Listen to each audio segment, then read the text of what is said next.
Good morning, class 7th. Welcome again. So, last day we learned about the Nagbhat and the warfare of the wealth. Okay, last day we learned Tamrapatra, yeah, you can say achievement of the Nagbhatta, and now we start from the warfare of the earth. This was is not important. Okay, you can uh, only read, and if you are not understand properly, you can ask in a regular class. Okay, means the online class. So because the chapter is very lengthy, so we have no much time to tell that one story. So we start from the today here. Okay, and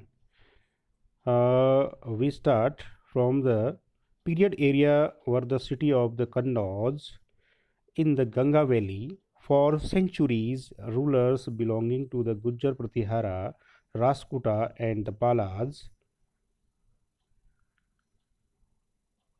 dynasties fought for control over Kannauj because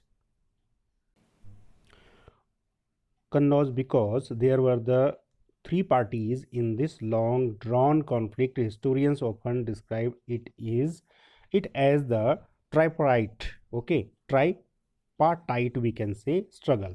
त्रिपक्षीय संघर्ष इसको कहा गया है। किसको लेकर के हुआ था? ये कन्नौज को लेकर के हुआ था। किस किस के बीच में? Gujjar Pratiharas and Rashtrakutas and Palas. गुज्जर प्रतिहार जो राजस्थान से बिलोंग करते थे, राष्ट्रकूट जो डेक्कन के थे, और ट्रिपार्टी स्ट्रगल में पालों की भी बहुत बड़ी भूमिका थी। ठीक है, तो पाल डायनेस्टी के लोग, क्योंकि कन्नौज एक ऐसी सेंटर की जगह थी जहाँ पर टैक्स बहुत अच्छा मिल सकता था, रेवेन्यू बहुत अच्छा कलेक्ट किया जा सकता था, एग्रीकल्चरल लैंड था, और उस पर एक तो सेंटर की जगह थी पूरे देश पर, या हम कह सकते हैं पूरे एरिया पर, वहाँ से कंट्रोल किया जा सकता था। As well see PP 62 and 66 we can later on that one. Rulers also try to demonstrate their powers and resources by building large temples. So when they attacked one another's kingdom, they often choose to target temples which were sometimes extremely rich. You will read more about the chapter number 5. So अपनी wealth को बढ़ाने के लिए, अपनी power को दिखाने के लिए, डेमोस्ट्रेट करने के लिए एक दूसरे के स्टेट पर, किंगडम पर अटैक किया करते थे। और खासकर जो अटैक के लिए जो चूज किया गया पर्टिकुलर प्लेस होता था वो होते थे टेम्पल्स, क्योंकि टेम्पल उस समय बहुत रिच थे।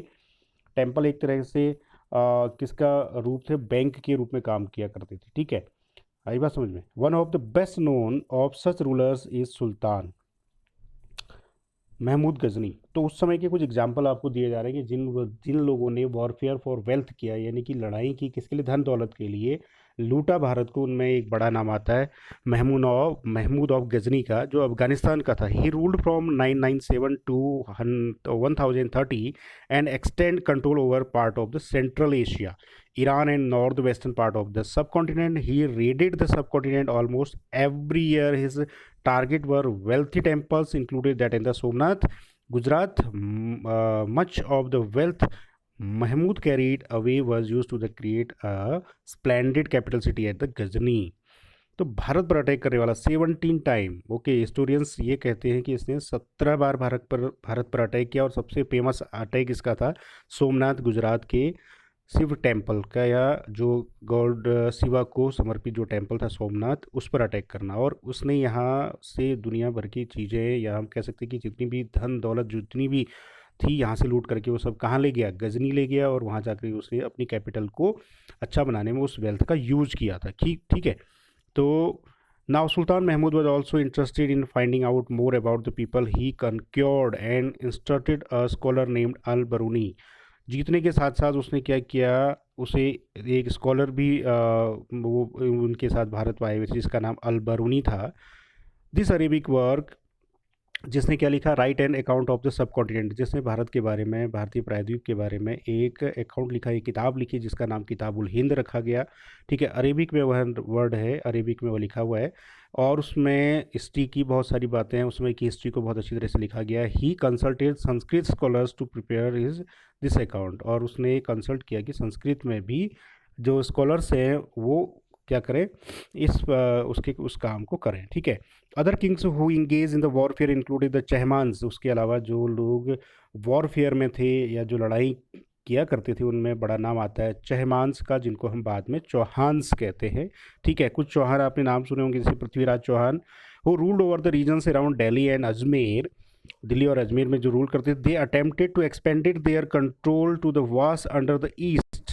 ठीक है, जिन्होंने लगभग लगभग पूरे पूरब एरिया पर हम कह सकते हैं क्या किया था, उस पर उन्होंने कब्जा किया हुआ था। ठीक है, अंडरस्टैंड, अजमेर टू दिल्ली। और whether they were oppose by Chalukya, जिन्होंने किसका, चालुक्यों का अपोज किया। Gujarat and Garhwals of western Uttar Pradesh, western Uttar Pradesh में गढ़वाल्स, जिसमें अब जयचंद के बारे में पढ़ते हैं। ठीक है, और the best known Chahamana rulers was Prithviraj third, जो बड़ा फेमस राजा था वो था पृथ्वीराज थर्ड, जिसको हम पृथ्वीराज चौहान के नाम से भी जानते हैं। ठीक है, चहमान पृथ्वीराज, जिसका टाइम पीरियड था 1168 से 1192 के बीच में। Who defeated an Afghan ruler named Sultan Mohammad Ghori, earlier is Mahmud Ghazni, now it's Mohammad Ghori in 1191, but lost him the very next year in 1192 you can say. The battle of Tarain whatever you can say, Tarain की पहली लड़ाई और तराइन की दूसरी लड़ाई। पहली लड़ाई किसने जीती, पृथ्वीराज चौहान ने। किसको हराया, महमूद गौरी को हराया, Mohammad.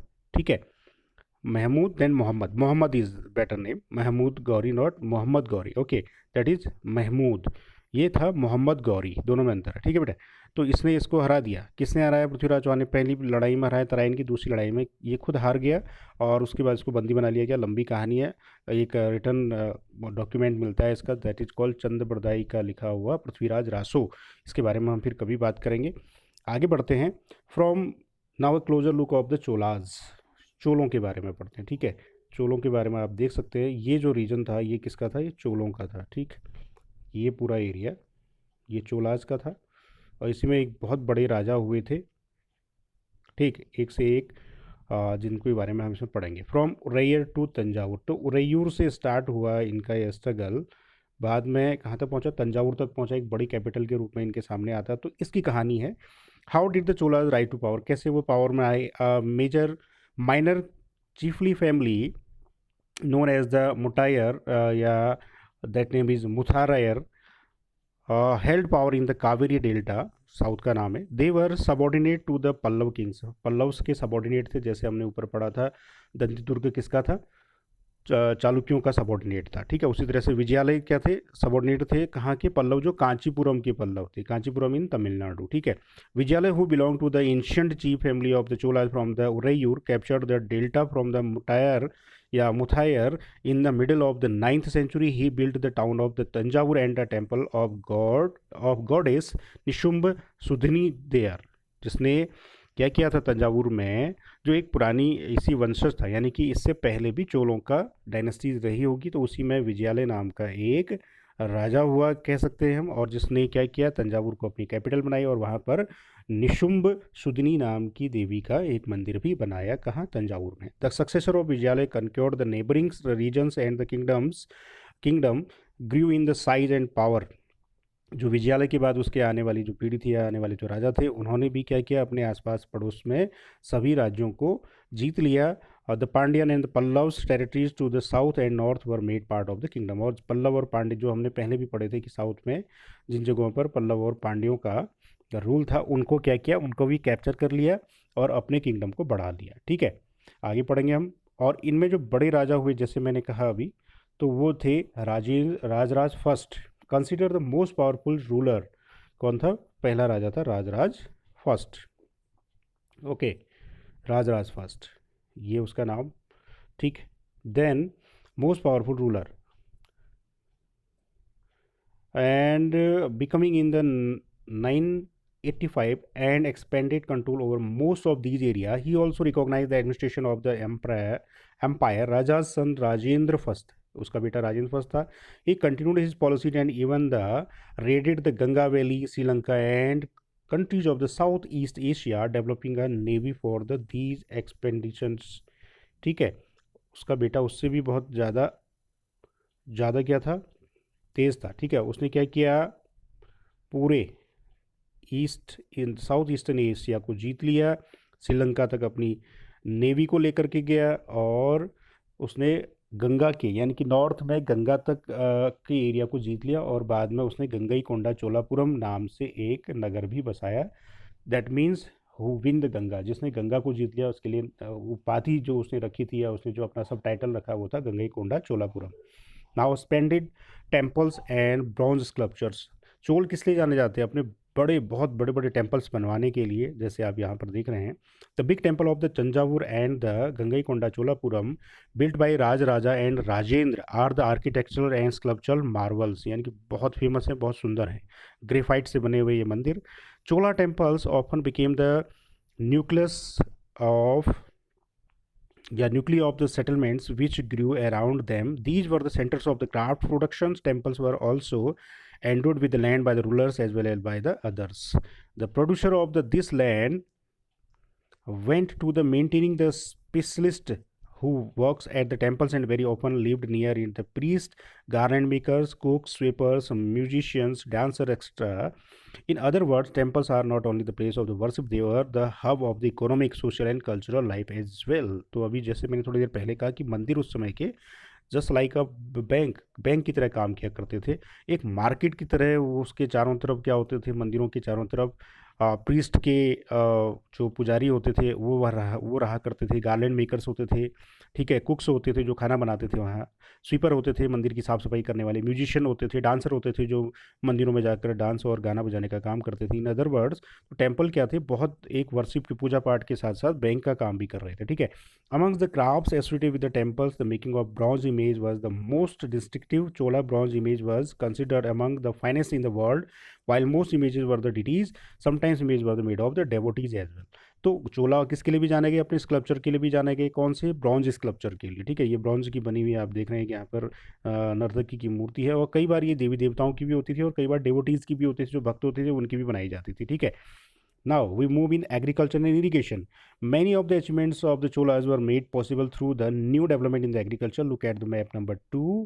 Again, notice the river Kaveri branches into the several small channels from the emptying into the Bay of Bengal. These channels overflow frequently, deposit fertile soil of the their banks. Their water from the channels also provided the necessary moisture of the agriculture, particularly the cultivation of rice. तो agriculture irrigation में भी अच्छा काम किया गया, अच्छा काम हुआ। क्यों हुआ? क्योंकि कावेरी अलग अलग भागों में बढ़ जाया करती थी, देखा था आपने मैप नंबर 1 में, ठीक है। ऑल्दो तो वहाँ पर इस वजह से, क्योंकि ये कैनल्स बनाई गई थी, पानी भरपूर मात्रा में था उनमें, ठीक है, और वो फसल को अच्छा करने में या बोने में, जमने में, उसमें बड़ा अच्छा योगदान दिया करते थे, ठीक, जिसकी वजह से उसकी नमी बनी रहती थी। Although agriculture had developed earlier of the other parts of Tamil Nadu, it was only from the 5th or 6th century that this area was opened up the large scale cultivation. Forests had to be cleared in some regions, lands had to be leveled in the other areas, and the delta regions embankment had to be built to the prevent flooding, and canals had to be constructed to carry water to the flakes, and many areas the crops were grown in a year. Two crops were grown in a year. तो agriculture field पर बहुत ज़्यादा काम होने लगा था। तो खासकर तमिलनाडु में भी जो राइस प्रोडक्शन के लिए जाना जाता था, वहाँ पर क्या किया गया? बांध बनाए गए, ठीक है। डेल्टा एरिया में पानी को कैनल्स के जरिए कहाँ पहुँचाया गया? खेतों तक पहुँचाया गया। और क्या किया गया? साल में 2-2 फसलों को भी पैदा किया जाता था। इसका एक एग्जांपल आप यहाँ पर देख सकते हैं कि ये उस समय का स्कल्पचर यहाँ पर दिखाई दे रहा है। 19th century sculptures gate in Tamil Nadu, the sluice gate in the Tamil Nadu in regulated in the outflow of the water from a tank, पानी जाने के लिए बनाया गया होगा, ठीक है। And irrigate the fields as the sluice gate in the traditionally wood of the metal barrier which is commonly use in control water levels and flow the rates in the rivers and canals, ताकि पानी को रोका जा सके, इसके लिए इसको बनाया गया था, ठीक है।